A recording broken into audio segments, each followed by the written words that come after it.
You say it sounds a very familiar story from this side of the Tasman.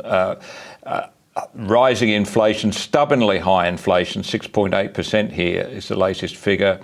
Interest rates going up because governments don't like cutting spending, so there's only one tool they can use, and that's to force families to cut their spending, which is happening here. It's causing a lot of problems. How bad is the situation in New Zealand? Situation is bad because inflation is running just under 7%. Also, we have seen a massive increase in the government's budget. So if you look at actually how much government spends this year, we are about $4,800 per capita, inflation adjusted, above the levels of government spending in 2017 when Labour took power. We are more than $11,000 more in debt per capita compared to 2017 when Labour took power. So actually, this government has got us into debt. This government is spending a lot more. Unfortunately, despite all of this extra spending, we're not seeing the results. We're not seeing improvements in our healthcare system. We're not seeing improvements in education. We're not seeing improvements in infrastructure delivery. It's simply not there. Now, the government says a lot of this is just because of the disasters we've had, and we've had a lot of them.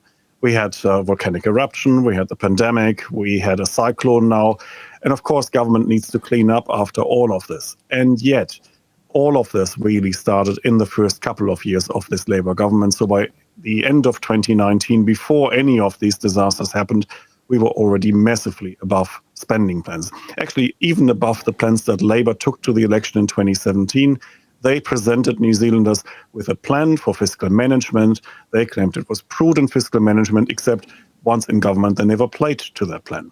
So really, our fiscal situation is worrying. Our prices are out of control. The economy is overheated because of the money printed by the Reserve Bank of New Zealand. Nothing in New Zealand really works. Yeah, so similar problem, right? We know this happens. We hoped it wouldn't, but every time an emergency is declared, whether it's the global financial crisis or COVID or whatever, government goes out and spends money, and it says it must because it's dealing with an emergency, but the level of spending never returns to what it was before. It just sets the new normal, right? And here they're calling it the structural budget problem. It's nothing structural about it, except the government spending more money than it's receiving in taxes, and it's struggling to find anything more to tax. That's pretty much the situation, isn't it?